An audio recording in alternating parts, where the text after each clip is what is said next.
Hello and welcome to episode 39 of the Access VFX podcast, and welcome back to our Industry Connect team for a second part of the conversation we kicked off last week with Black and ethnically diverse members of the visual effects and animation community responding to recent events and sharing their experiences of racism working in visual effects and animation.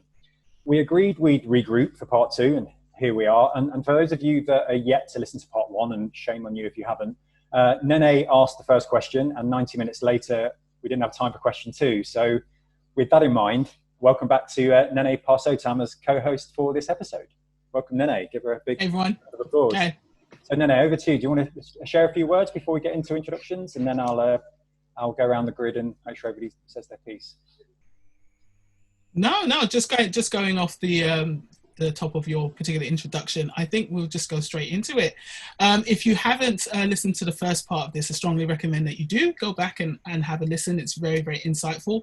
But not only that, it kind of completely introduces all of our panelists today and what they do. So instead of doing a reintroduction again, we're just going to go through everyone and they're just going to mention their name and their studio. So Simon, who's first? Right, so Larib.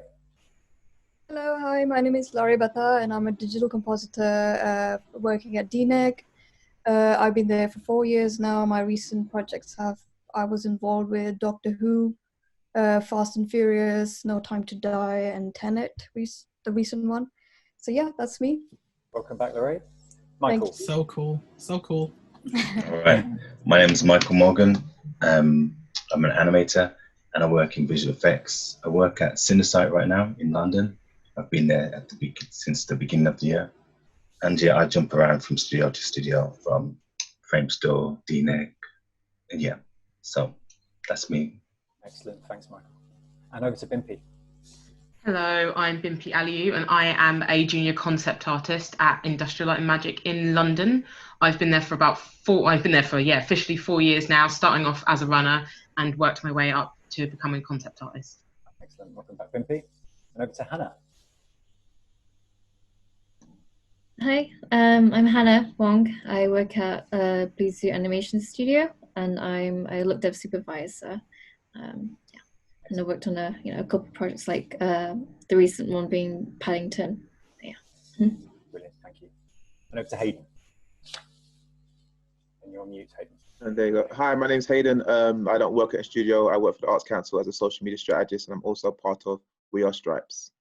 Excellent, thanks, Hayden. Over to Mark. Hi.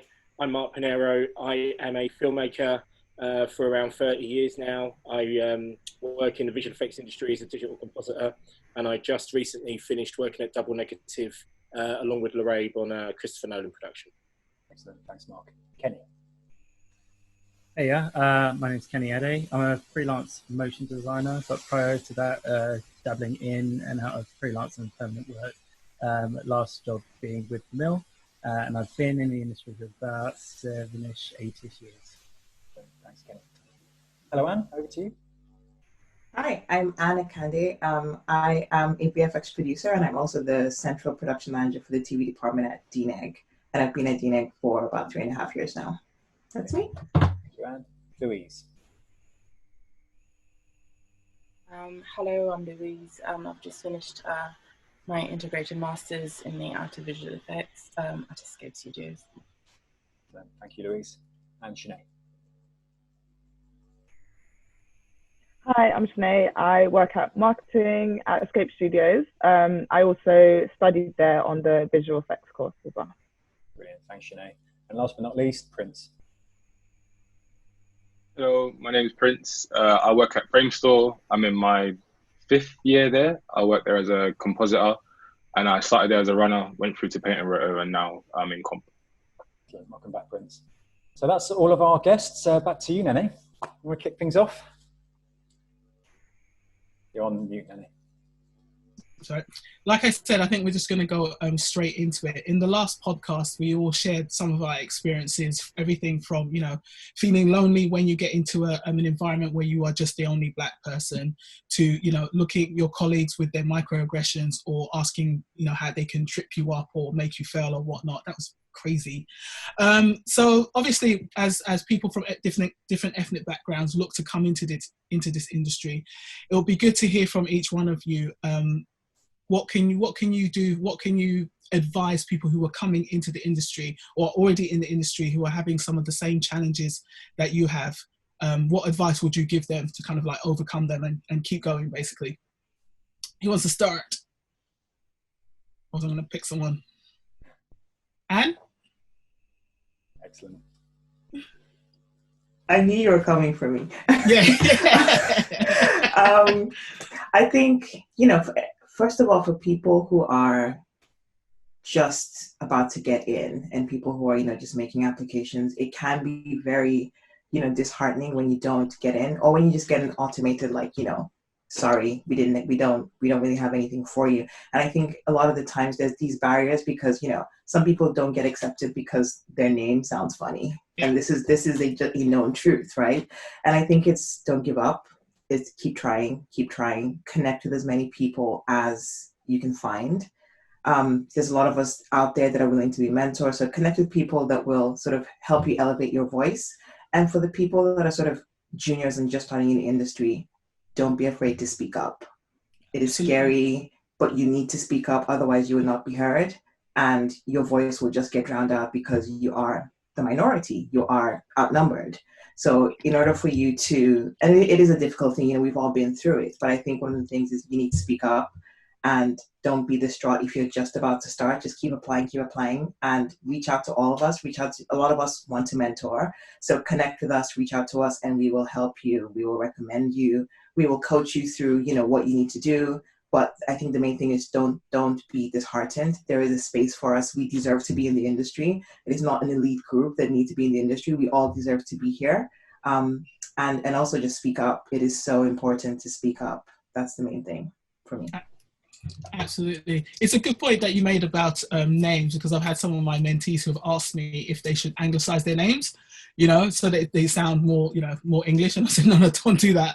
Don't do that. You can't rub out bits of yourself just to be accepted. That just continues to perpetuate the problem. You have to be you. Exactly. You have to be yourself. So keep your names. And when you get to your interviews, just say, this is how I pronounce my name, and keep it moving, Anyone else want to chip in? Should we go Larib? And then Shanae, and then Michael. Yeah, so basically, personally, I, after having like a 5-year gap because of having a family and becoming a mother, I struggled so much finding work coming back into the industry. I moved back from Barcelona to London, and I was like on LinkedIn day and night, just adding recruiters, managers, all kinds of artists, coordinators. I would apply big companies, small companies, and I was hardly getting any response. It was really difficult. So I was like on LinkedIn, just messaging everyone. And then there was one day, someone, I think from Framestore, they posted about this program, which was designed by Next Gen Skills Academy. It was actually for women in animation and gaming industry to help them develop their career and manage their careers. So I instantly applied and I was accepted. And then through that, I started growing my network and I started talking to people. And from that, I found out about Animated Women UK as well. And I heard about them doing a networking event where I went straight away. And I met Louise, who was the executive at DNEG TV back then. And as soon as she finished introducing herself, I went up to her straight away and I was like, are you hiring a DNEG? And she was like, yes, you can go online and apply through our website. And I was like, this is not working for me. I'm doing that. I've done that with all the companies. I'm reaching out to everyone and I'm really struggling. And I explained her my situation, that because I'm a mom, I had such a huge gap in my career. I really need help right now. And she was like, okay, take my contact details. She gave me her email address and she was like, just send me everything you have, your CV and your showreel, and I'll see what I can do.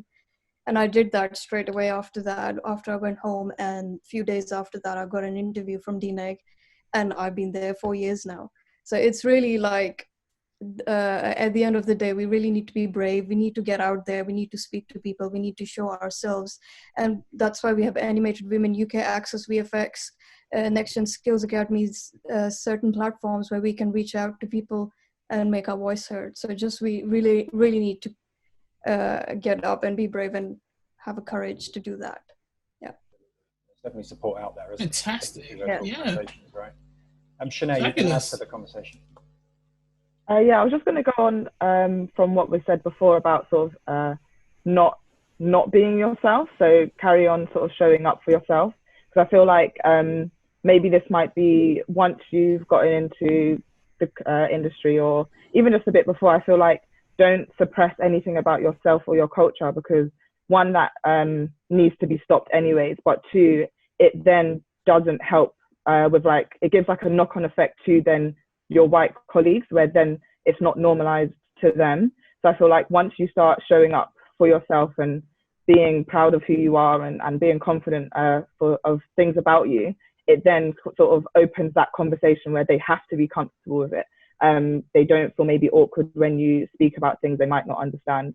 So the more people do that, I think the more, like I said, it will have a knock-on effect where then people who aren't of color will feel a bit more comfortable with it, basically. So yeah, that's what I was going to say. Absolutely. And if the more we kind of like explain, the less we have to explain. You remember in the last podcast we mentioned that, oh, sometimes I feel like I've had the same conversation about my hair like 20, 30, 40 times because I've gone into different places. It's like, so explain to me your hair and everything else. But if you come up, you rock up, you show up as yourself and you explain, after a while, it should kind of infiltrate, isn't it? And spread. And then afterwards you don't have to explain as much. So yeah, really good point. So who was next? Michael. Michael next on the slate. So yeah, I'm just following on from the thing of being persistent. You know, you've definitely got to be persistent. When I got into visual effects, one of the recruits said, well, you got this because you're so persistent. And it's one of those things of, I had just come back from 3 years in Singapore, and in Singapore, I was like, in Lucasfilm, I was literally one of 2 black guys, and then there was 2 black women. So it's not just where you are, but it's also all around the world. Being black, you're going to be in the minority. Even from the UK, you think the UK is quite diverse, but that's one of the things you have to kind of, I know it sounds bad, but you have to get used to the fact that right now, there's not going to be many black people in your environment, but you have to just be able to go in there and do your thing, not feel intimidated, not feel like I shouldn't be here. Just know that this is where you should be. You've got the skills, you've got the talent, you've got all that's necessary to be there, and just be proud of who you are. Me, my name's very British, Michael Morgan. So it's not like I've got my brothers have got African names, and even that I see growing up, you know, having different names that don't sound English, they have different kind of perceptions. So when they go to interviews, people are like, they know who they're going to be before they get there. When they see me, they're like, okay, it's Michael Morgan. They don't know what they're going to find until I actually get to the interview. So that's a two-way thing as well. It's like, all I'm basically trying to say is, like everyone else says, be yourself, go there, know that you might be the only one, but over time, there's going to be more and more black people around you. Okay, that's all I want to say. Michael, Bimpe. Awesome. Bimpe, you're up next. Yeah, I think it's touching on what some of the guys have mentioned so far, especially what Anne said about finding a mentor. But on top of that, also the importance of looking after your mental health within this industry. I think, obviously, depending on what field you choose to go into, or discipline rather, there can be really long hours. There can be weekends. There's a lot of, it can be quite high pressure and a lot of times. And I think going in, if you're new to the job, you're new to the role, and then also going in as a person of color, I feel like you're already feeling an additional level of stress. And I think it's really important to be able to kind of look after yourself as much as possible, physically and mentally, pull back when you need to, adequate rest. Even if it's just getting up from your desk, if you've been sitting there for like 3 or 4 hours, like get up, have a walk. It was really important because it can be so exhausting on so many levels. And if you're able to find a mentor, It doesn't actually have to be somebody that's in the industry as well, because obviously our numbers are quite small, but it can be anyone that's within any other field, somebody that you can talk to, somebody that you can trust, somebody that you're able to bounce ideas off of, or even just get an additional level of support, because it'll be quite stressful starting a new job anyway within a space that you might be worried about. And so I think it's important to be able to talk to somebody that across the board that you can trust and kind of seek advice off of. How do you find a mentor, Bimpe, just out of interest? Let's say, obviously there's the Access VFX schemes and there's the animated programs, but if you don't necessarily have knowledge or access to that kind of stuff, what advice would you give people? Is a tricky one. I think sometimes a mentor can even just be a friend or an adult that you know already, somebody that may not necessarily be linked to the job that it is that you're in, but there are, even if it's kind of messaging somebody through Instagram that you've kind of seen you like the look of their work, a lot of people I found are really open to responding back. And again, I think somebody mentioned on LinkedIn as well, a lot of people are open to responding back, but also just going to networking events as well. So you may not have necessarily direct access to a lot of these people, but if you do come across an event like an Access VFX one or a Culture and the Craft one, going along to those, you don't know who you're going to meet. And a lot of those people, there are definitely a lot of people that I met at a couple of these events, because I didn't start going to any of them until I was like maybe 2.5 years into my VFX career. So that it took me half of that time to make my way into these spaces and eventually kind of meet people and talk to people. And I feel like if I was able to do that sooner, if I felt confident enough to do that sooner, it may have helped some of the internal struggles that I was having in regards to being within these spaces and any other kind of additional stresses that I would have felt like that I was having. Louise, you were next.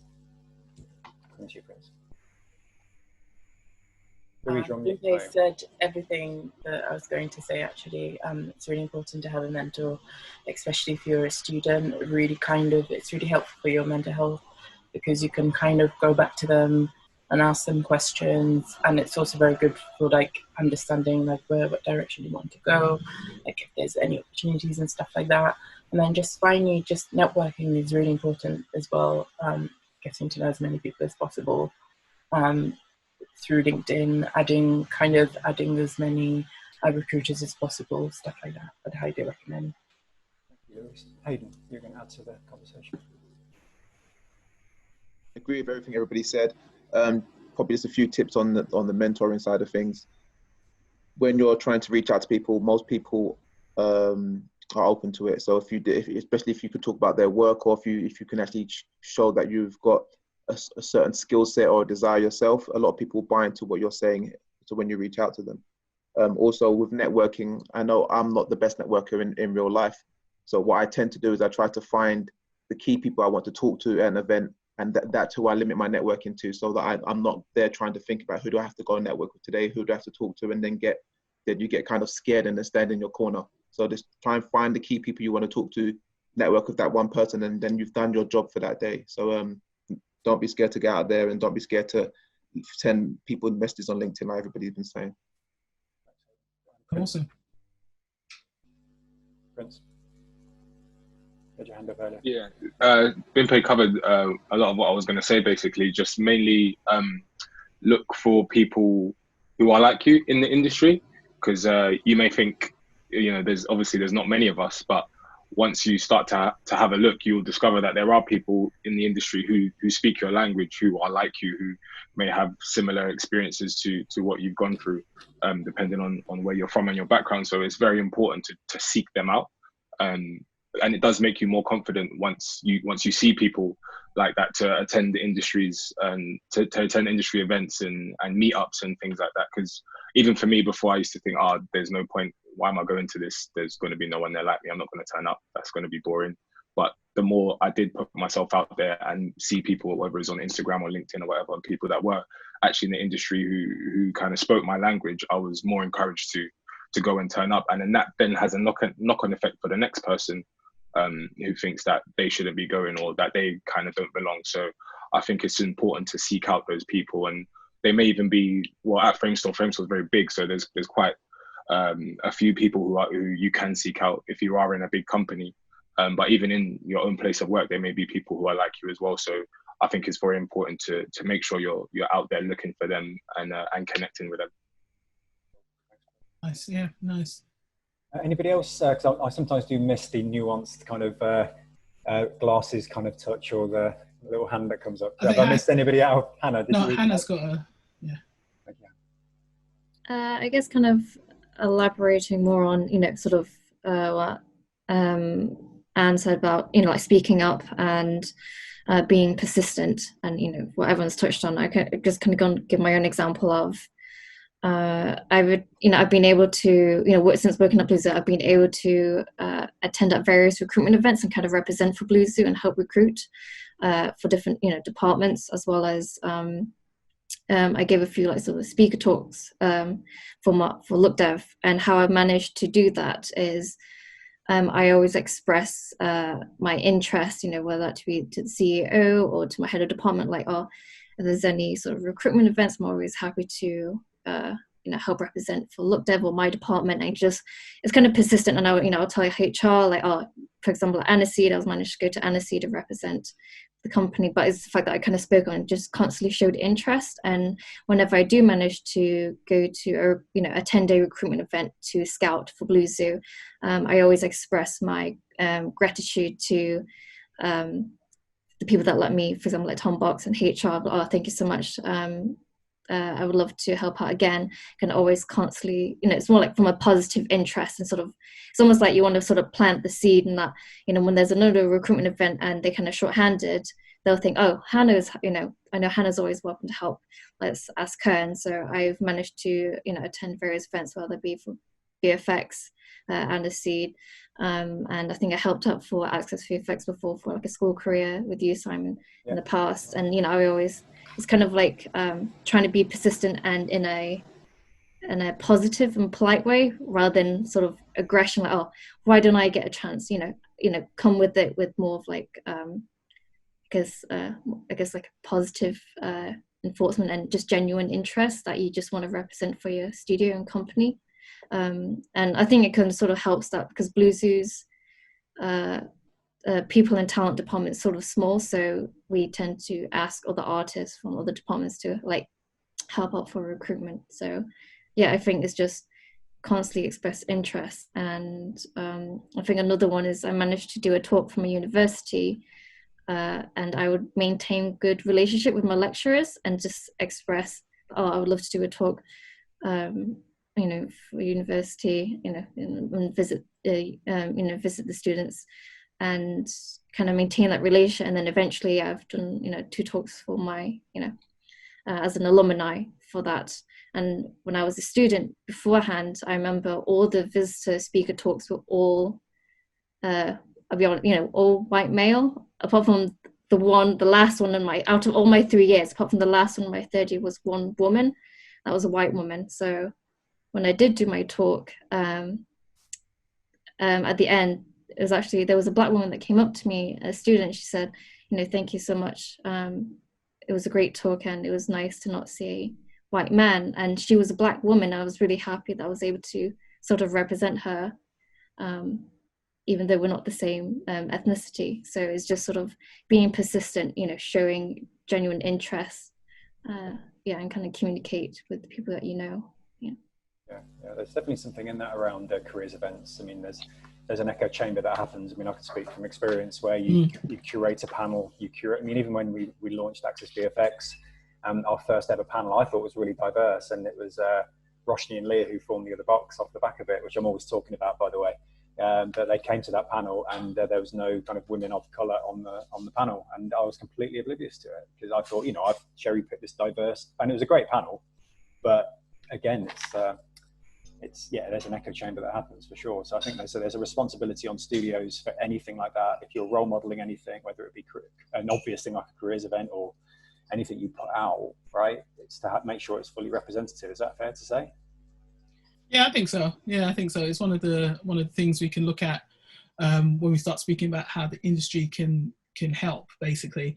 But I did want to ask a quick question to everyone, and it's a point that both Michael and Prince made, both on this podcast and the last one. Some of the mentees that I have spoken to have said that they didn't want to kind of as much as they loved the industry, they already felt that they didn't belong in it. They just felt that, okay, they just looked at it and thought, oh, it's just a white space. I don't belong there. What do you say to someone like that, especially someone who's kind of like demonstrating they have talent already? I mean, they might have their own Instagram page, which is amazing, or they have their own YouTube channel, which is equally as amazing, but they don't want to pursue it any further because they feel like they won't fit. What would you say to someone like that? I've heard it a fair few times, if I'm honest. Good.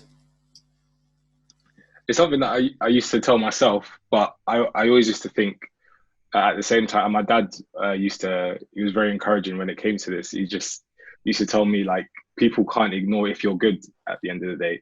So just be sick, just be the best, just be as good as you can be. And no one can tell you anything, really. So you'll be there on the merit of your talent, which is what you want to be there for. You don't want to be picked because you're a person of color and people feel sorry for you. At the end of the day, you're good and you deserve to be there. So that's one thing that I definitely tell people. Don't let anyone put you off, or the people that you see put you off. You've worked hard to have this talent and to be as good as you are. So don't let it go to waste. And if that's what you want to do, then that's what you want to do. Just be good, and no one will be able to ignore you. 100%, like 100%. Especially if you love what you do. Especially if you love it, why would you not go for it? Anyone else want to speak up? Hayden had his hand up. Okay. Yeah, just a quick one. I think in that regard, I feel that sometimes we can be our own worst enemy and get in our own way. Fear, I always say fear is a very creative emotion, and we can create these stories in our mind. And obviously there's some truth to these stories and some truth to some of the things that happen to us. But if we keep telling ourselves that we're not good enough, we shouldn't be in this space, you will kill your own motivation from the off. So you really need to try to work on that mindset side of things and how you can actually stay away from those thoughts. And when you start to have them, grab them back and be like, okay, no, I'm here on merit.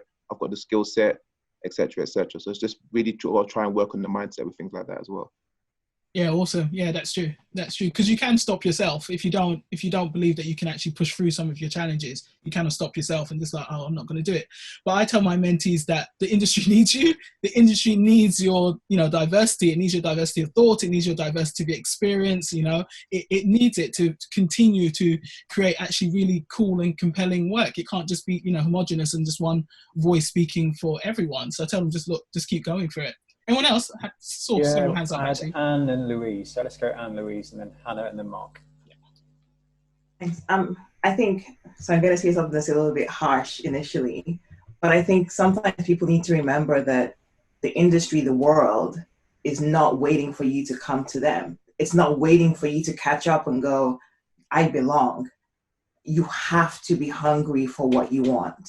If you don't have that hunger in you, I think it's one of the things I said about when we're talking about our parents and stuff, you have to believe in yourself enough for other people to believe in you. And it's kind of like a double-edged sword for us, because we need to see examples of people that we can look up to and say, okay, I want to be this. I want to be an awesome producer. I want to be a kick-ass, VFX supervisor. But if you don't have that hunger, the industry will just watch you, because again, it's not waiting for you to be like, okay, yeah, we want like 50 Black people to really make this movie. Yeah, they did that for maybe Black. I don't even think Black Panther had 50 compositors, to be honest, So I think it's like, you need to be hungry enough to go after it and go after it with all the fire in you. And then they will have no option but to pay attention. But you can't, the feeling is, it's a hard one, because you can't sit around and go, the industry doesn't want me, so I'm going to just not be in the industry. The industry will be like, okay, let's keep going. And then you will kind of lose out. You would be the one losing out. The industry is losing out, but they're not necessarily losing out, because that's just the industry, right? That is just the world that we live in. So you have to be hungry, and you have to just not give up. That's what we keep saying about being persistent. Look, chase people that you can see, that you can look up to and go, I want to be like that person. Put their picture on your wall and go, I want to be as good as that person and better than that person. That is my motivation. And yeah, but I agree that it is hard, but you have to be hungry for it. If you're not hungry for it, no one's gonna be hungry for you.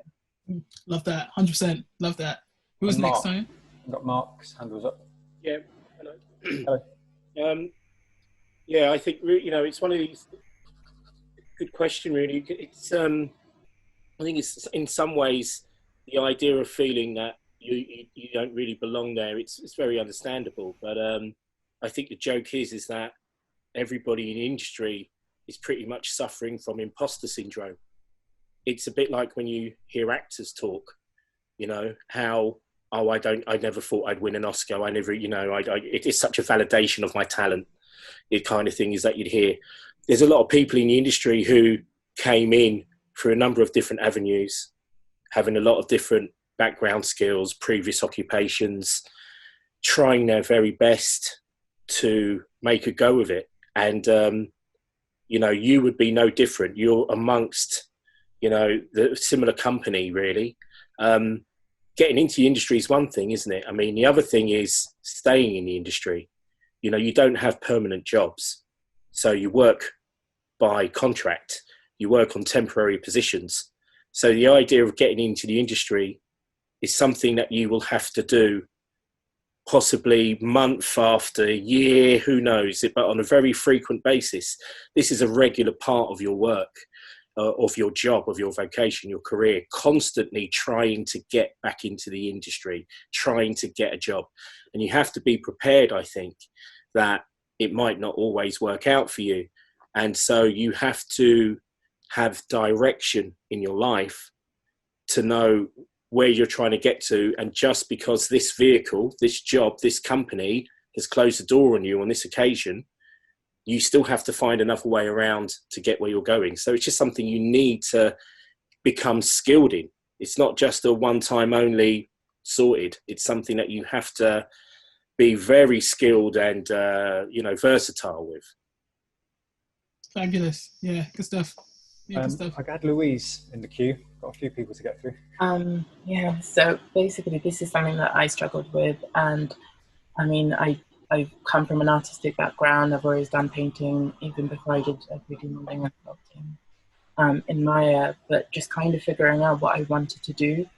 I had to come to a realization that I loved the artistic part, but there was other roles in the industries that I could do. Like, for instance, I love working with people, and the idea of being a producer really appealed to me, and just having the ability to work on different projects as well, and just kind of contributing artistically.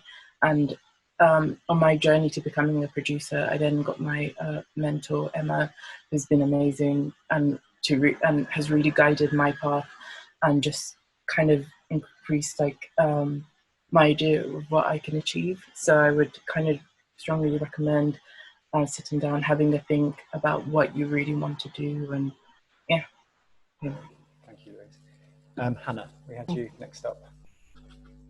I mean, it's just, I guess, just kind of sort of quite short, but yeah, it's just kind of, if you want to see change in the industry, be that change in the industry. Like I said, just have that drive and force, and make sure it comes from a passion of you love the work that you do, and you want to constantly push yourself.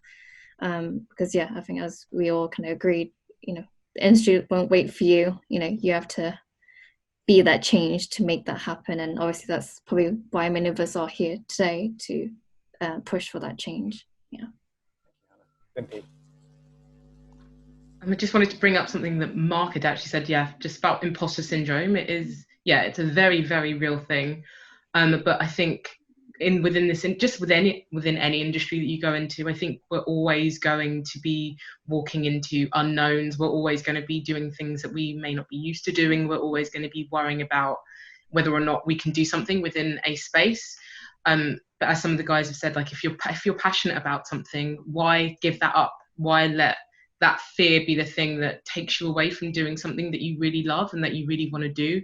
Why give up something that is going to benefit you and other people, hopefully, potentially? If it's something that you love, then forge ahead, forge your own path, keep going as far as you can with it. And because you never know where you're going to end up, you never know where you're going to get to with that. But we're always going to be in situations that may make us feel a certain way, or we'll feel uncomfortable about walking into. But again, having that kind of drive and that destination in mind will be something that will help you kind of keep moving forward and keep forging ahead. Michael. Yeah, it's one of those things I've never really felt that, because like you were saying as well, when you're passionate about something, you just want to do it. It's regardless of if you see people doing it before you or not, because especially with me being, and a lot of you guys probably know as well, say if you're the eldest or if you're like the first one of your family to go to uni or something like that, you find that you don't have to rely on some role model out there. You have to, like Hannah was saying, be the change that you want to see. Like I go to universities and talk to, you know, students, do lecturing, do all these guest things, because I want it to be seen as a normal. As you see a black person giving these talks, you see a black person that's in the industry, it becomes normal to the students to see that it is an industry that's, you know, diverse, influent, you know, got people from all backgrounds. It's not something that's, oh my gosh, it's only available to white people. So the more black people that go out there and show that it's, you know, you're the change, basically, you show people that this is black people in this environment, in that environment, then people coming up will just see it as just a normal everyday thing. It's not something that's special. It's not something that's exclusive. It's just everyday. So on that level, I always think if you're passionate about it, just go in, step in, and know that the doors are open for you, but you got to push through and do it yourself. It's like, there are people, you might go to another black person and think, oh, that's my role model. And they might look at you and go, look, don't bother me. Do you know what I mean? So I've been in studios where it's only been 2 of us. And the next guy's like, I don't get down like that. Do you know what I mean? And turn around and say, look, just because I'm black doesn't mean I'm connected with you in that sense. So it's make your way and just think, all right, I'm black, let me do my thing. And people around you will either come up or not. It's one of those things. All right. Hopefully that made sense.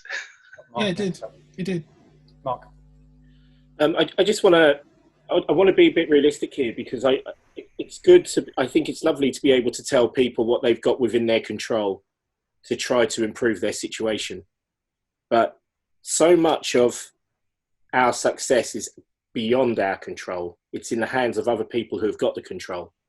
And that's something I don't want people to get too much anxiety if they keep on knocking on that door and they don't get in.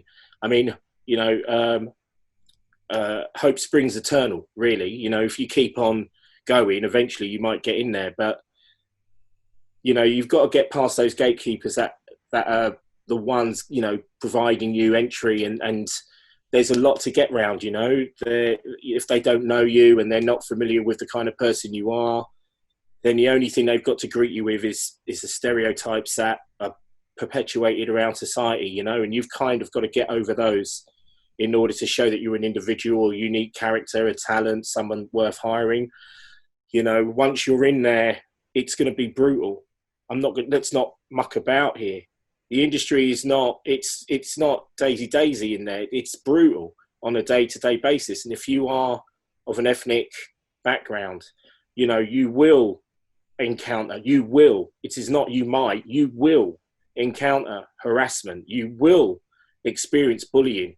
You will experience belittling, you know, people interfering with your work, people pestering and teasing, tittle-tattle, you know, people policing you every day just because they're uncomfortable with you being around them.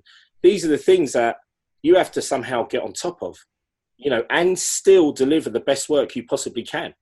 You haven't just got the challenge of what's on the screen in front of you. You've got a small little village around you that may very well be making your life uncomfortable. And you've got to learn to toughen your skin. You need to have that to be able to survive and to be able to keep coming back for more, taking more each time, hit after hit. So I think that's something you've just got to prepare yourself with. You know, you've got to be just like how you prepare yourself for the disappointment of not getting a job. You can't go in there with, you know, like expecting it, sure, but bring your best self, of course, you know, bring your best self and bring everything you've got to charm the socks off of everybody and show everybody how brilliant you are. But just be prepared. Don't be shocked when these things happen. Be prepared, you know, for it, and be prepared to be able to absorb it, you know, go all shanty if you have to, you know, just absorb it on a meditative level. But just be prepared that it is not an easy industry. It is a wolf pit and it will eat you. Sorry. Michael got a comment, but I'm going to... Michael, you're on mute. Yeah, I would just, it sounds like I would echo what you're saying. It's definitely one of those things of you have to be tough, you have to toughen up and know that when you get into the industry, it's, you know, people can say it's not fair, but you have to go in knowing that you have to have the mindset and build that, not that armor, but just have that thick skin to know that, yes, rejection's hard, but also when you go into a studio, some people might actually, like Mark was saying, have those stereotypes where you're good at your work and they might feel threatened by you. You know, they might just see you physically as well and just be threatened by you, and might not want to give you certain shots because if they give you too much work or if they give you some work, they've got to deal with you as well. So they might put you on the sideline. And those kind of things you have to not get used to, but you have to be prepared for and know that these kind of things are because certain people's biases, they're not comfortable in some ways to work with you. For example, if you're too good at your job, it might sound weird, but if you're on point, they might see you as a person that's making them look bad. And those kind of things, you have to think to yourself, why are they treating me in this way? I'm just being, you know, assertive, or you're trying to be thinking about things ahead of time. And they might just go, well, hold on, just chill out. Because basically, if you do that, it's making me look a certain way. And I'm supposed to be the supervisor or the lead or whatever.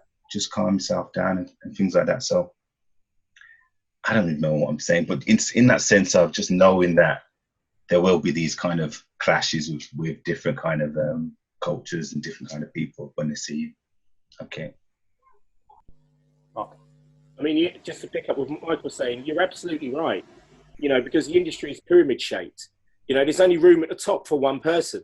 So if you're doing good and it's all your intention is to deliver the best work you possibly can, all of a sudden you start feeling the hatred and everything else from people around you. People are off with you all the time, you know, teasing you, upsetting you, whatever it might be. You don't know where it's coming from. It's because you're in danger of showing them up. And if there's any opportunity for promotion, then you're in line to get it. And they don't want to see themselves, you know, I've got to really curb my language here, but they don't want to see themselves having to work underneath somebody like you. Yeah, they don't want to be shown up by somebody like you, and that's the problem. Yeah, I mean, I'm curb. I could say so. But yeah, that's the big thing. So that's why we're experiencing half of the problems that we experience. You're doing your best. You're going there with the best intentions. Unfortunately, it's putting everybody's nose out of joint. Yeah. Did you have a hand up? Yes, Hayden. Just to quickly say, although I do agree with everything, we have to also remember the fact that there's 12 of us on this call now and we've all made it through. And I'm always I'm the annoying person that's always the positive, go team. I'm the annoying guy, I'm sorry. I agree and we have all been through it, but the fact is that we're all here, we're all different personalities, we've all got different skill sets, that we've all managed to find a way to make it work for us. It is definitely difficult. But the fact that there's 12 of us on this call and we could get more people if we wanted to, that means there are people out there who have done it. And although I think we're special, I don't think we're that special. So I don't mean anything bad to anybody when I say that. So therefore, you can achieve it. It's not a pipe dream for you to achieve it. You can push through. And that's my 2 pence.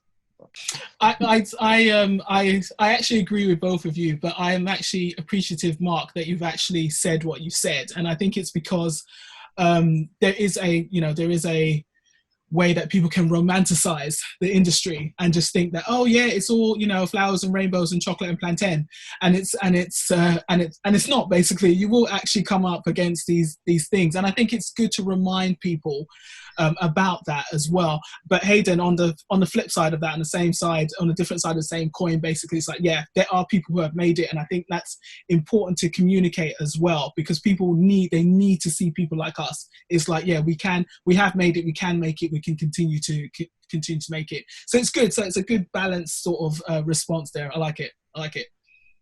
Cool. Mark and Larib, before we move on to the next question. Mark, Larib first. Myself. I was going to say that, you know, they say there's a great phrase. They use it in the film Moneyball. They say the first one over the wall always gets bloody, always.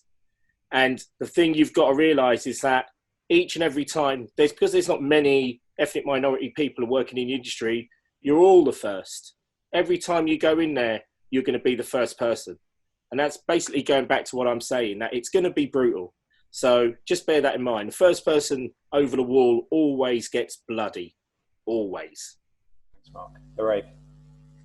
Yeah, I completely agree with everyone. And basically just before, because I started at a very young age, and even before I stepped into the industry, I had already faced so much discrimination because I'm a woman, I can't do this, I shouldn't be doing that, I can't do this.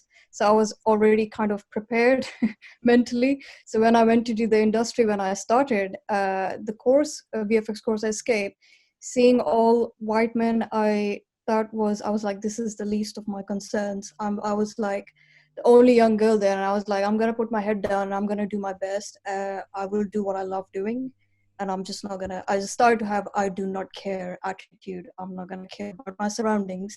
I'm just gonna focus on what is important for me. I want to build myself, my career, and I'm just gonna focus on that. Sometimes, yes, it can be difficult in the industry, but you have to look past that, I guess. You just have to, yeah, as Mark said, you have to just have a very thick skin, and you start to get used to it, and you have to just let go of it and just focus on yourself entirely.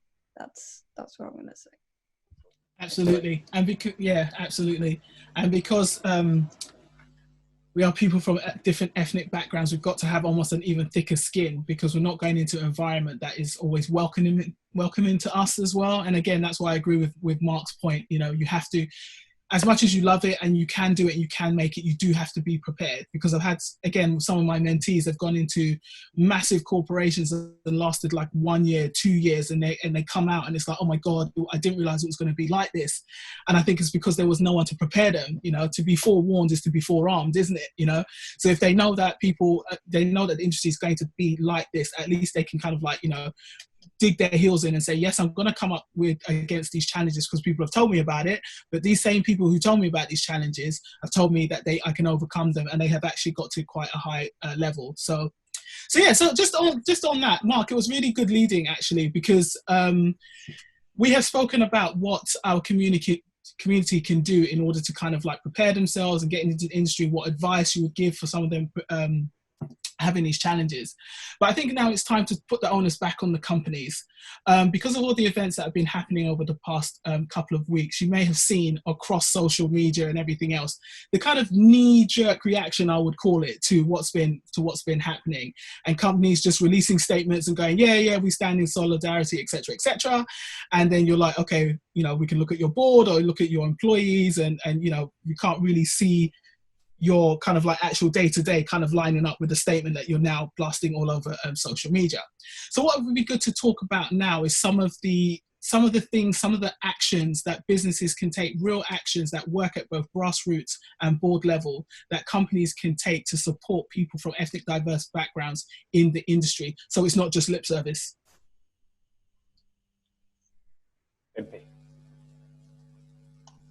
Well, firstly, I think we have to be willing to have the conversation, and have the conversation openly and honestly. It's got to be more than, a tweet, a Facebook post, posting an image.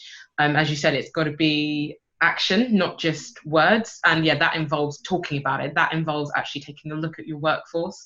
That involves people raising their hand up and saying, you know what, actually, I don't understand this, I don't understand that. Or people, even if people are honest enough to say, I didn't realize that this is a problem, that at least means, it's shocking if you didn't realize it was a problem, but at least means that people are willing to, the companies and businesses are willing to have the conversation, and willing to speak to employees, willing to speak to people outside of the company to find out as well what more can be done, as opposed to just kind of looking within a space and saying, well, this isn't an issue for us, so we don't have to tackle it. Or instead of just ignoring the issue completely. Because I have had a couple of friends, sadly, that have said that their companies haven't even mentioned anything, let alone kind of put out any statements, but they haven't even acknowledged that anything is going on. Crazy, right? Yeah, it's crazy. I think you're right. I think having the humility to actually say, look, I don't quite understand this. I don't know how this affects you, because that's essentially what having privilege is, isn't it? Privilege is not about what you've gone through. Privilege is about what you haven't had to go through, basically. You know, you don't turn up to work and you get mixed up with the other white person there because, you know, majority of you is white. So it's kind of trying to get people to understand what privilege is, so they can kind of work against it or use that privilege in order to amplify somebody else's voice. So yeah, I think you're right. Conversation is a good starting point. And I had one of my friends contact me, and he said that the CEO kind of like got everyone together. It wasn't even just the black people in the company, got everyone together to kind of discuss. And then when it came out that people felt certain ways about what had been happening and everything else, that's when he was like, oh, I didn't realize that this was happening. And then even the ERG that they had set up, he was like, I didn't even know that this was set up. Okay, how can I support it? But all that came from just having that conversation in the very first instance. So yes, you're absolutely right. Michael. Yeah, definitely, like you said, Bimpe, about the conversation. And you'll find that a lot of people are uncomfortable about talking about race. As soon as you mention black, you know, it becomes everyone starts stuttering. But it's one of those things as well where people hire, basically like they look in a mirror and hire who they see. And it's like, you know, they will go, oh, you reminded me of myself. And if there's not a lot of black, Asian people in those supervisor, like I was saying before, and in upper management, then they're not going to really kind of empathize or even realize that they're doing the whole thing of not hiring, actively hiring people from different ethnic backgrounds, because they just think, you know, if I'm saying British, white British or Spanish, I'm going to hire someone who's like me. That's how it tends to be. And also they have to watch out that they don't fall into the category of, let's just hire any black person, any Asian person, and just tick the boxes. Those are the things that go against it as well. It's about hiring people, yes, based on their skill set, and actively looking and going, we want to build a diverse environment, not just we need this guy to, you know, like looking at a Benetton commercial, we need this black guy, we need this Asian person, and it's white. It's got to be more than that. It's got to be honest and genuine. That's all I want to say on that. Absolutely. What is that? Could I ask a quick question around kind of quotas? Because it's something that's always kind of divided some of the conversations that I've had around diversity quotas. Part of me is absolutely not, to Michael's point. People should be judged on merit, right, alone. On the flip side of that, you know, due to bias and due to recruiting bias and unconscious bias, how else is it going to change? And perhaps you do need to have quotas. You do need to almost, I'm not saying the Benetton example, but Bimpe. I was just going to say, in regards to that quickly, I think it's also about broadening our mindset in terms of, okay, we're not just looking for the finished article. It's also about considering, okay, this is the level that this person is at now. This is what we want to help them get to, and providing support for people to be able to reach where you would ideally like them to be as well, and where they would like to be for themselves. So it's about also seeing the potential in people. Obviously, skill set is important. We should be hiring definitely based on skill, but yeah, that person doesn't have to be the complete finished article. They can have 3 out of those 5 boxes checked, and we can be willing to support people to help them get those last 2 boxes. Thank you, Bimpe. I've got a long queue now of people here. So Kenny, you're next. Just to follow on what Bimpe and even Nene has brought up as well, I think meaningful recruitment is really helpful. It's like you were saying, Simon, it's hard to say that quotas are a good thing and a good thing while seeing all the flaws for it, and you go, okay, it's a bad thing, but you know, there's no means or kind of forceful action you can make without it making it look like it's a token gesture.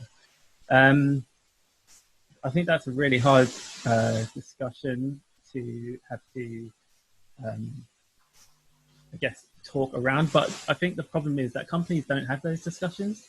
They just don't talk about, okay, cool, we have a quota now. And then it's almost like it ends where it begins. So it'd be great if there was more in-depth discussion about certain things like quotas, and that it didn't just end at the recruitment process for that company. If that company is owned by like a mega conglomerate company, look at the mega conglomerate company. If it's the same up there, it's most likely going to be the same down there as well. If there's going to be some kind of funneling procedure as well, and they need to see the fact that meaningful hiring is important for them too, and it's not just for the smaller companies that they own as well. Thanks, Kenny. Prince. Yeah, I also think companies, especially the big ones, need to get involved at a much earlier level when it comes to either recruiting or showing face to people from different backgrounds. Like, for example, Access VFX and Frame Store, Amy Smith, who works there, she does a lot of work with that kind of stuff and will work with kids or go to events from when they're like going to college. Do you know what I mean? And I didn't find out what a compositor was till like I was in my second year of uni. I had no idea. And even trying to get that across to my parents was a nightmare. Like my dad still thinks I do editing. Like he has no idea what it is that I do. So I think they need to get involved at a much earlier level to show kids and parents as well that, you know, this is an actual job that your son or daughter can do, and they can earn money, and you know, they can still help you out and pay the rent and all those kind of things. Because if you are coming from a working class or poorer background, those are things that, you're not going to be a runner for banter. You're in the back of your mind, you're thinking, I have to do this job, then I have to train, then I have to help mum and dad with the rent, you know? So they need to see that these things are things that they're going to have to go through, but obviously at the end of the day, it's still attainable. And I think if you work with kids at that level, it becomes easier at the other end when it comes to the hiring process, because you have a fresh kind of pool of talent that's been coming through because you've been getting involved at a much earlier stage. So I think so bigger companies supporting initiatives like Access VFX and getting involved in kids and parents' lives at a much younger level will help that generation further down the line. That's a good shout, Prince. And if any big companies are listening to this now, we're always looking for new members. Email me directly at simon@accessvfx.org. I'd love to have that conversation for sure. So thanks for that, Prince. Not a plant whatsoever. So Hayden, you're next. Yeah, just basically agree with everybody else. And I think, but fundamentally, I think it's about ownership and responsibility. So when these big companies at the moment are making these big grandiose statements, it is really about pinning ownership and accountability to people now. If it's part of people's remit or part of their job description that they actually have to try and improve this culture so that there is a more diverse intake and there's accountability for it, I think things will start to change. When there's no accountability, it's like anything, it will just fall off. It will fall off when other more pressing subjects become more trendy. I think at the moment, obviously, we're quote unquote trending, so it's the most talked about subject at the moment, unfortunately. So therefore, in that regard, everybody's saying, yeah, we're going to do this and we're going to do that, we're going to do this. But what it is about now is everybody who's saying that, we need to hold them to accountability and be, okay, you said you're going to do this, and we need to keep our foot on their neck, so to speak. Thank you. Mark? I mean, the idea of having a quota is something that's come up and, over the years, hasn't it, really? I mean, I've been in places where I've seen people make a mockery of the quota. They've deliberately got somebody in that after 5 days is going to demonstrate that they're so, incompetent that you could just be hiring anybody because you have to fill a quota. So, and I've seen them completely, laugh it off on day 5 and say, right, we're not doing that again. And then that's the end of that one. So, don't try it. I mean, the whole thing about, too much has been given over to non-whites as it is the big argument, isn't it? I mean, this is where it is. This is their argument about why they play the game. They've had to give up too much as it is. They still feel they're paying for the sins of imperial and colonial crimes from 400 years ago today, and they're constantly having to make space for ethnic minorities, and as if we can't do it ourselves. I mean, I just don't know the quota system. I mean, you're right. I mean, if you don't have it, how can you guarantee that they're going to choose people based on their ability and their talent?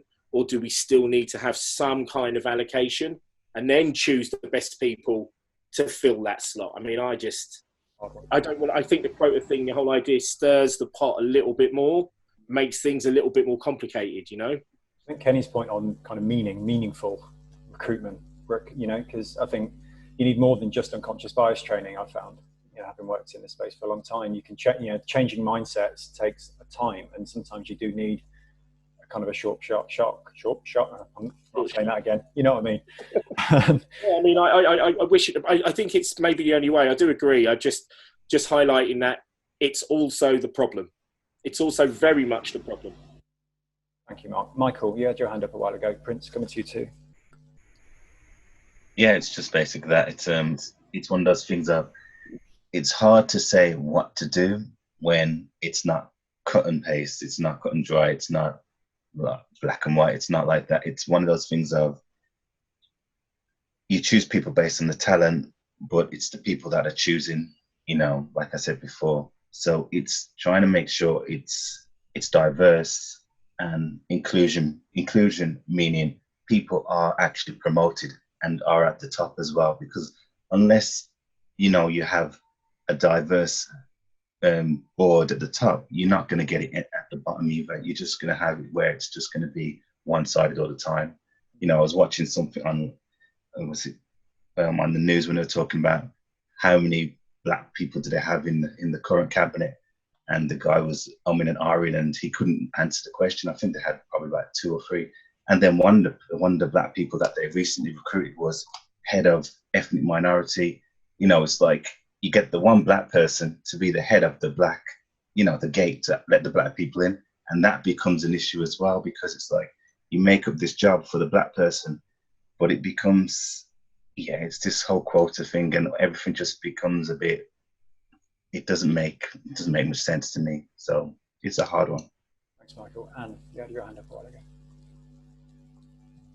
Yeah, I mean, I think fundamentally, I would love like a lot of these companies to define what they mean by equal opportunities, because the fact that we're having this conversation now about there needs to be a quota or there isn't a quota, it's like that is not creating equal opportunity in any way.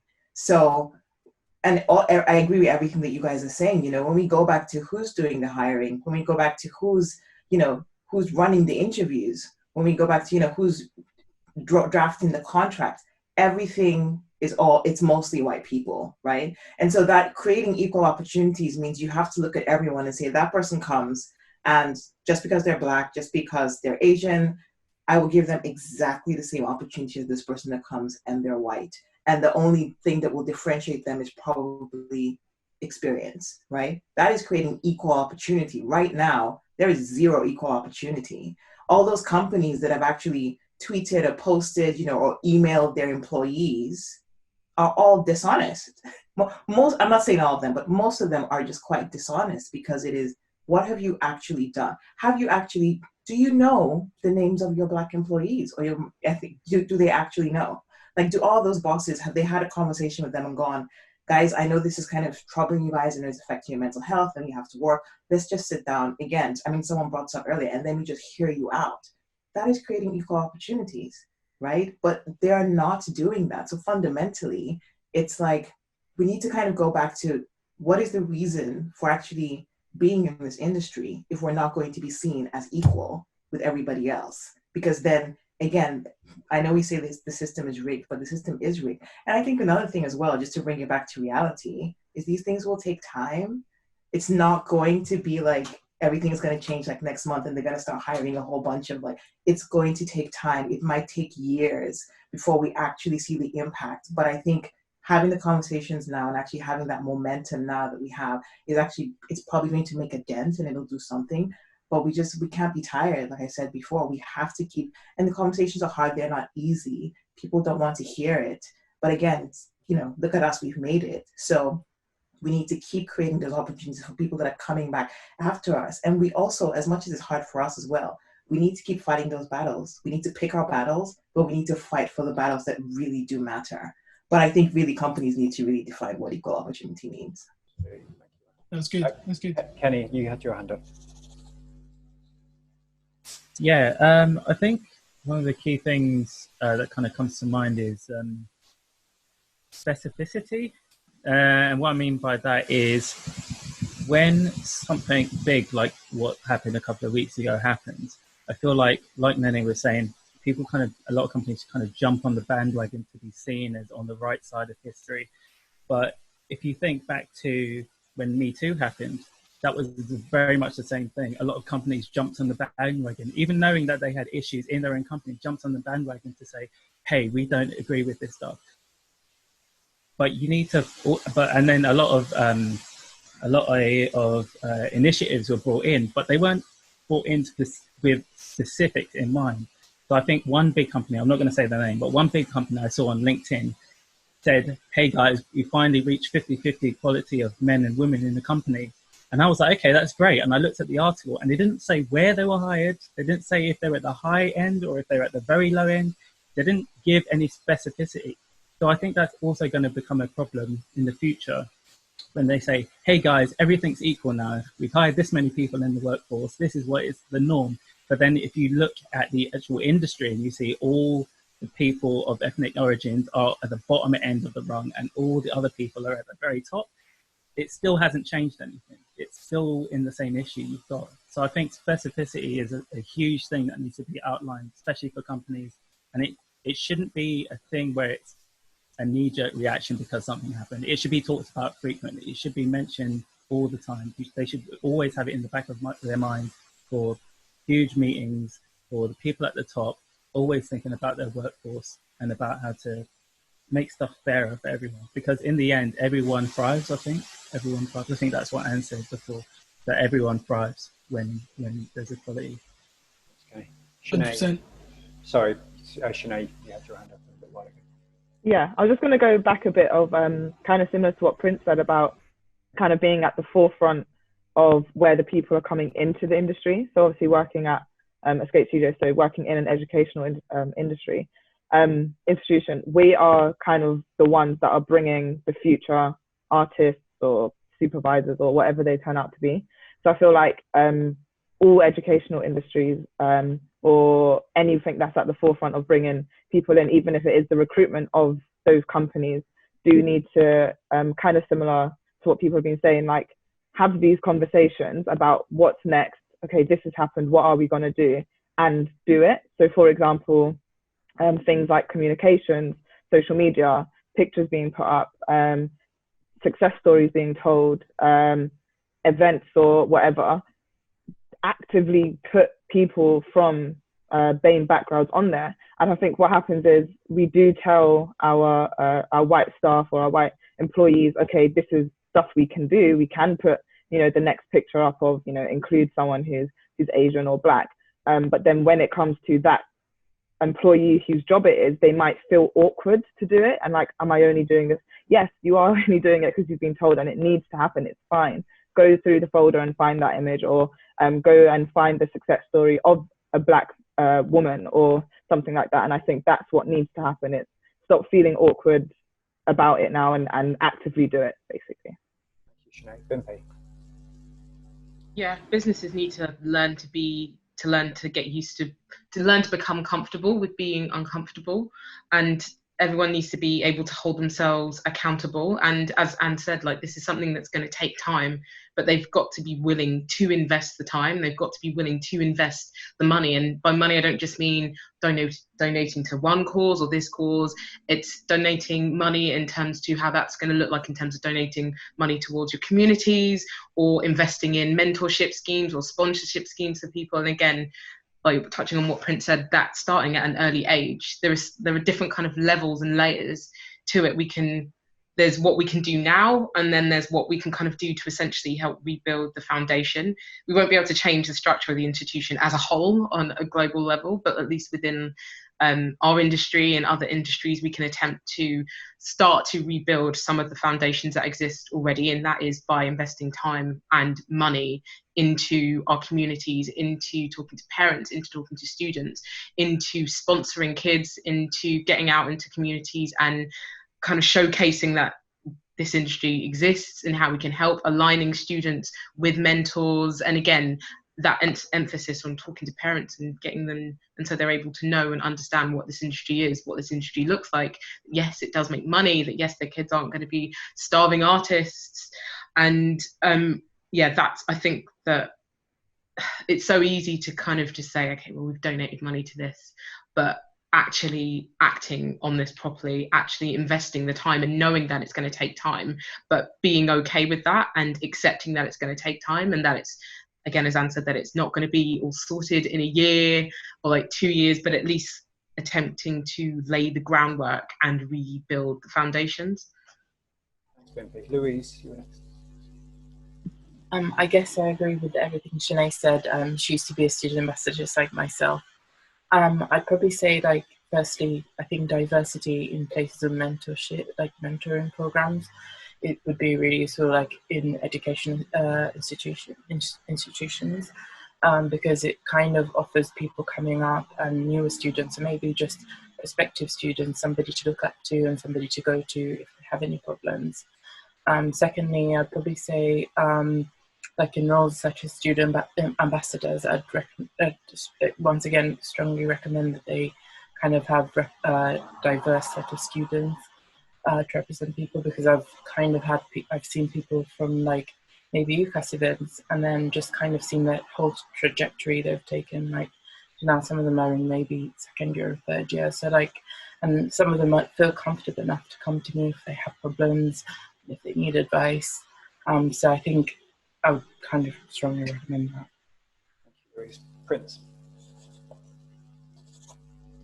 Yeah, a lot of the points have been covered, but it just stood out to me how important it is to have the conversation, especially with those people whose jobs it is to be organizing the talent or searching for or when it comes to recruitment, and really do they stand for equality and trying to get people from these backgrounds into the industry.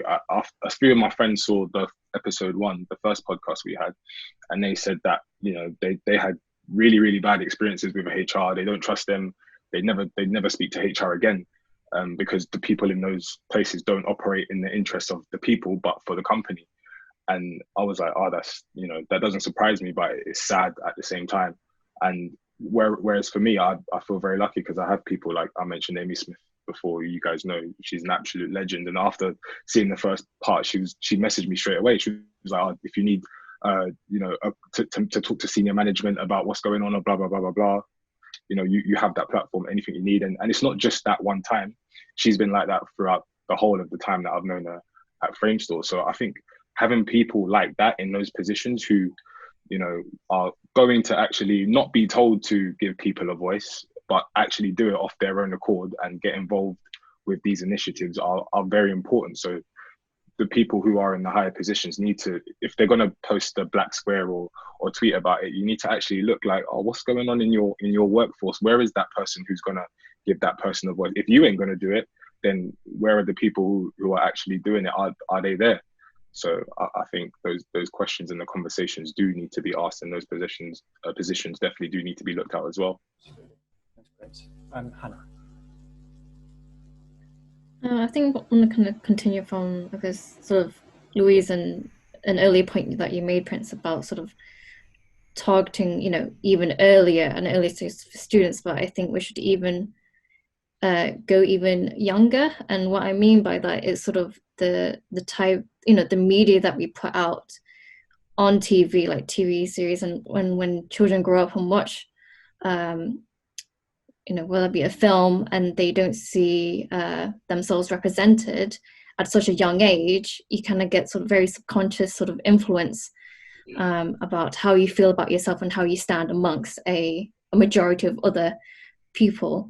And I think there's conversations already starting at Blue Zoo, because it's an animation studio. We kind of aiming to create our own IPs, and so there's been discussion about having you know, creating children's TV series that have a, you know, ethnic diversity, and look at, you know, for example, children's books that have really rich stories that happen to have someone from an ethnic background, whether that be Black or Asian, and sort of trying to, obviously it will take time, you know, take years for, like, you know, a project to develop to see more ethnic diversity be represented in the media. But I think the media itself, whether it be in film, commercials, children's TV shows, to see yourself represented. And I think it's at a very subconscious level that, you know, if adults today are very easily influenced by the media, you can only imagine how children, when they look at themselves and not see themselves, you can only imagine how subconscious influence. And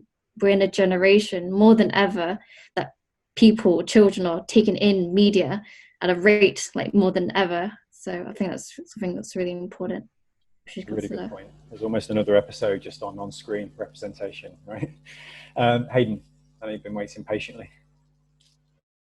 I think I forgot my main point, but fundamentally, it's just about it's about literally about how people take ownership of what they're doing. Also, like a kind of interesting question. We're all in here. We've all kind of got these viewpoints. What would we have liked to have seen when we was coming up? I'm intrigued to know. Is there anything that what did we want to see? Because again, we're not so incredibly unique that we don't have an opinion that someone else might not relate to. So it might be interesting if we shared the kind of things. Okay, when I was coming up, I wish I saw this, or I wish I knew this, which might also prompt organizations to understand how it might work better. Thanks, Aidan. And I've got Michael waiting patiently, followed by Anne. Coming out. All right, so I want to kind of follow up from what Hannah was saying, because I've got two little girls, one's 3, one's 7, and me growing up, I watched any old cartoon, and I'd watch, say, Moesha, Proud, is it the Proud Family, and things like that. And I thought, let me look and try and find something for my girls to watch, and it's pretty hard actually, unless you watch something like Blackish. But what was I gonna say? We recently found a show called, is it Grandma and JoJo? And then I looked into it and found it's just like the first one of its time, like a black family, and it's a cartoon. And I thought, well, this doesn't make sense that it's 2020 and it's taken so long for a children's show of this type to be out there. So if I didn't have my 3-year-old or my 7-year-old, I don't think I would have even looked for these kind of shows. I wouldn't have looked for representations because, I think, especially men and women as well, like as a boy growing up, as a man now, I wouldn't look at the same things that girls are looking at, and looking at these Disney princesses and all that stuff. And you look at, is it the frog princess? I don't know what exactly it is, but that's the one black one. Then the whole debate of the Little Mermaid, she's turning black. How can we do this? How can we do that? It's those kind of things that you think to yourself, children growing up do want to see a representation of themselves on the screen. So it's really funny in a sad sense how when you've got these characters and they are black, it becomes a big deal. People are arguing about it, like these guys in the background. But you have like Black Panther, and you think, like when I was working on Black Panther, some of the people there were like, oh, Black Panther, it has to be so black, black, black. Why does it have everything that a black people do it's so black? Do you know what I mean? It becomes a case of, wow, so you have that going on in the background. You think to yourself, it's a hard discussion that people have to have. And when black people, Asian people of different ethnic minorities are trying to see themselves on the screen, it doesn't mean that we're against white. It always feels like just because you want black there, it then has to be a racist thing in a negative way. You just want to see yourself on the screen. That's what, I just want to say on that. Thanks, Michael. Anne, you were waiting in the wings. Yeah, I had a couple of points, but just to touch on what you said, Michael, just now about, the whole I laughed so hard about the whole Black Panther thing, because why not? That's our culture. That is who we are. We are larger than life and we have to show it. So if anyone says that, just go, why not? But I think, Hannah, what you were saying about, the younger generation just being able to see and recognize people that look like them. I'd love to kind of challenge all of us, because no one's going to tell our stories for us. If a white corporation goes and makes a story about Africa, they're just going to make it Hollywood, right? So we need to be the ones that kind of go back and tell our stories the way we want it to be told, and we're capable of doing that. So we definitely need to put more content out there. One of the things that I want to do is to produce more original African content. I grew up probably in Nigeria, but I grew up watching things like Tales by Moonlight, which is just this very, very basic after school show where, this old man is telling a story, and it's always about some kind of folklore or something, but I still remember that. So, but I still watch Sesame Street, and I still watch, the original X-Men, but I still have things that could sort of tie me back to my culture. But we don't have that now. Kids are watching, I won't mention names, but, kids are watching all kinds of stuff right now. We need to be the ones to regenerate our culture for the generation coming after us. So we need to challenge ourselves more to do that. And then the other thing I wanted to say, what was it, Hayden, that you were saying? I've lost my chain of thought now, but you were saying something. It'll come back to me. So someone else should go, but you were saying something that I want to come back to.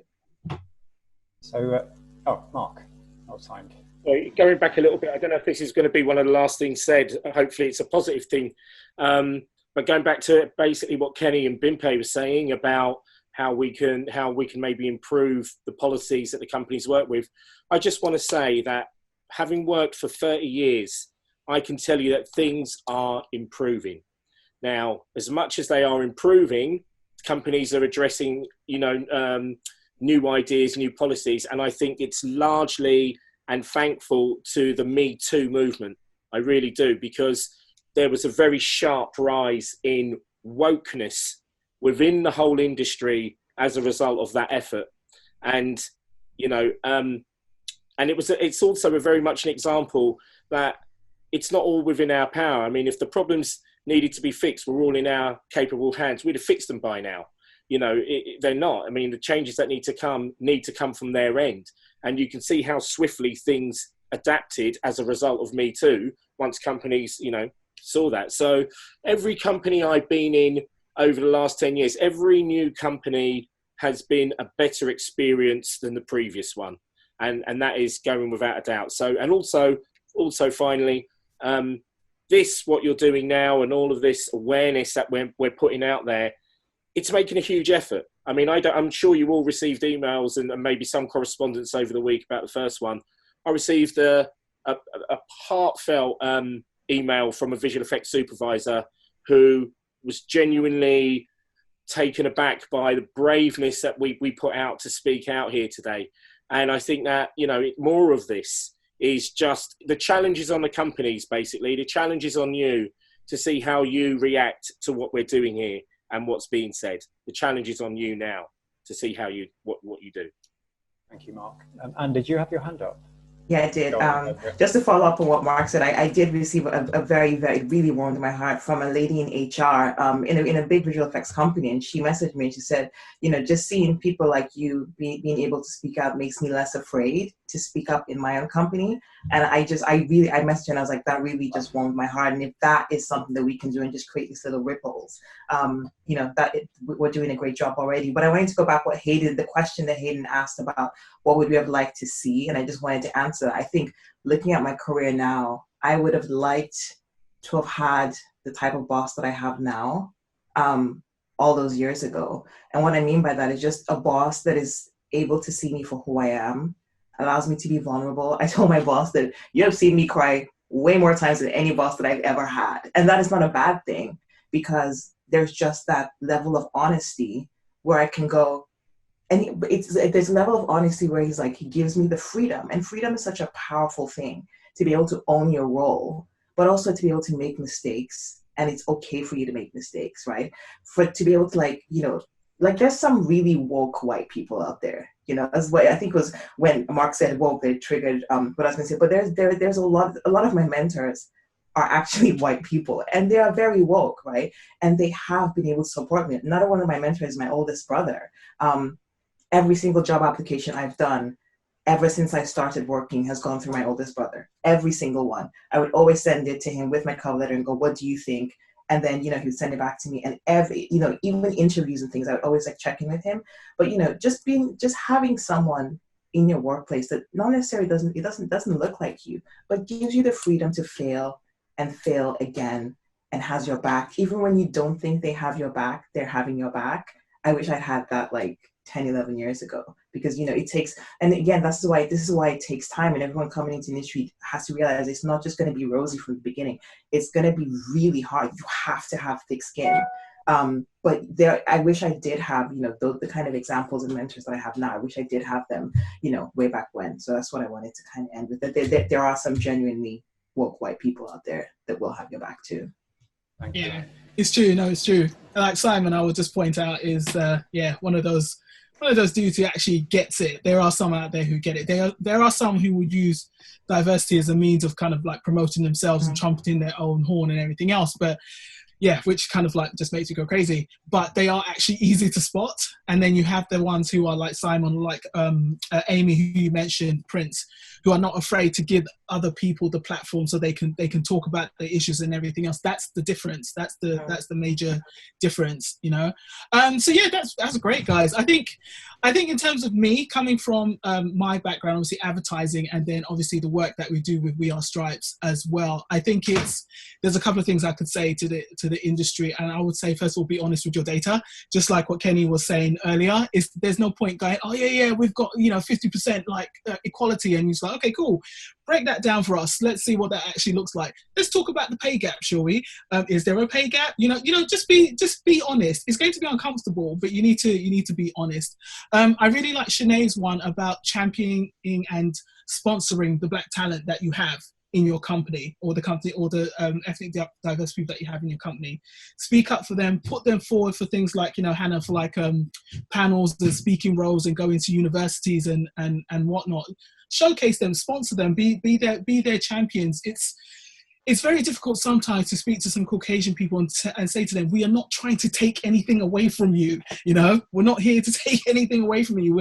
We are just here to have our space, just like you have your space. And you championing someone who doesn't look like you doesn't take anything away from you at all. It's a mindset. I think it's a mindset thing that is tricky.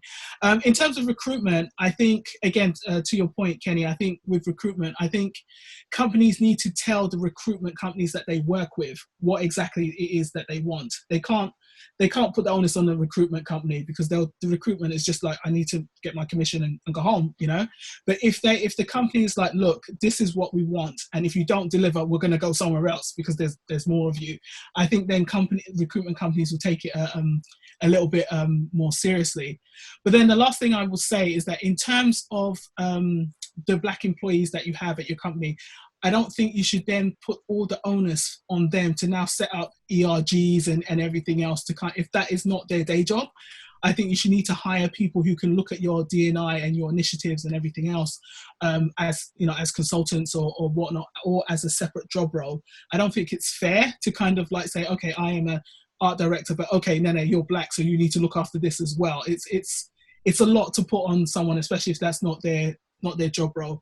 And then lastly, get some help. There's plenty of initiatives out there who will be able to help you with your talent pipeline. One of my biggest pet peeves is when a company says to me that, oh, we tried to put a diverse panel together, but we didn't know where to go to find any black people or Asian people or whatnot. And it's so frustrating, because if you ask me, I can give you like a list of people that I can send your way.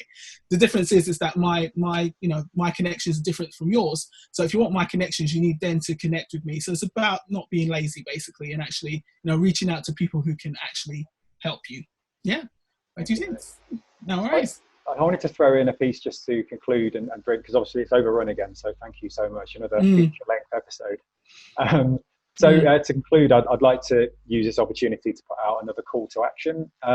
So as a response to some feedback that we at VFX are very aware of, is that our board members are, apart from Nene, of course, present company and all that, are all white Caucasians. So certainly a reflection of our industry. I mean, that's always my response to those kind of comments, is that's the reason Access VFX was set up in the first place. But we do have to take it seriously, not just in light of current events, but just for the greater good of the industry.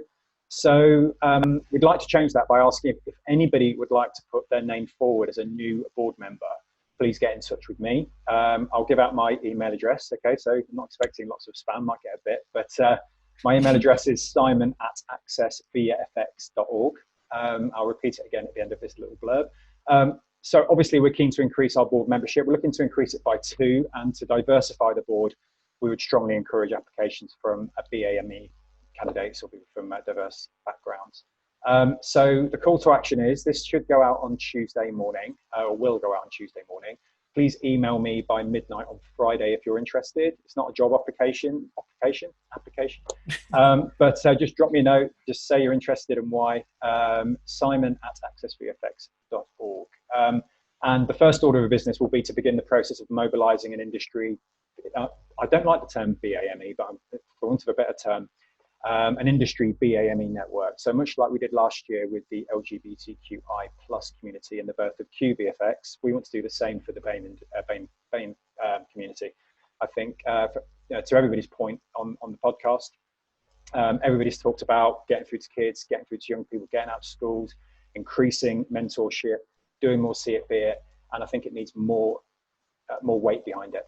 And that goes to anybody on this Celebrity Squares I've got in front of me as well. So Friday, let's get some more board members on board and let's get some more shit done. That's kind of the plan. My last 2 calls to actions are always the mentoring platform. We've gone up by 70 mentors since last Monday's episode or last Tuesday's episode, and that's amazing. So please keep them coming. The sign up is accessvfx.org/mentors. And don't forget, and I should shout out Bimpe, because Bimpe, you're getting involved with the Summer of Animation. So please go to, I need to get this right, www.summerofanimatio.com. I always have to check this. Let me just go to my thing. I should be more prepared. Yes, it's summerofanimatio.com. It's full of tutorials. We're looking to get through to a huge amount of people all across the country, and Bimpe's going to be doing an exclusive tutorial for us on concept design, concept art, which I'm really excited about. That work's amazing, so check it out. So you couldn't wish for a better see it be, and it's going to be a podcast, right? And it's going to be on the VFX YouTube channel as well. So that's a very blur, kind of rambling call to action because it's late, but the key thing is I really want to diversify the board. So that's a call to action and a gauntlet thrown to anybody listening. And then, of course, my last thing, this is about connecting with companies. If there's any big companies out there that want to sponsor us, we're still looking for a sponsor for the mentoring platform because it's growing. Any big corporations who might listen to this, a few grand would be amazing. Hit me up. I've given out my email address. I'll give it out again. Simon, spell it right, SIMON, @accessvfx, not visual effects, vfx.org. So get in touch. And that's that. And I just want to say a massive thank you to everybody again. We've got full turnout. I almost didn't expect everybody to give up their evening again. So it's amazing. We've got literally the full squad on the pod. And I think there'll be a lot more coming from this team. So watch this space. Nene, do you want to kind of take us out with a few last words? Oh, you're on there. Oh, I've talked enough, so I'm just going to say once again, thank you so much, everyone. I really do appreciate you doing this. And just like I said last time, I always feel the camaraderie. I really enjoy talking to people like this, and we share ideas, and it's positive, and it's real. It's real and it's raw, So I appreciate you. Thank you so much for your time, and yeah, I'll contact you about the next one, definitely. Part 3 trilogy. Yeah, there you go. Exactly. Thanks, guys. Thank you. All right, we'll stay on the line, but yeah, have a great evening, everybody, or whatever time zone you're listening to or watching this, and thanks for getting involved. All right. Bye bye. See you later.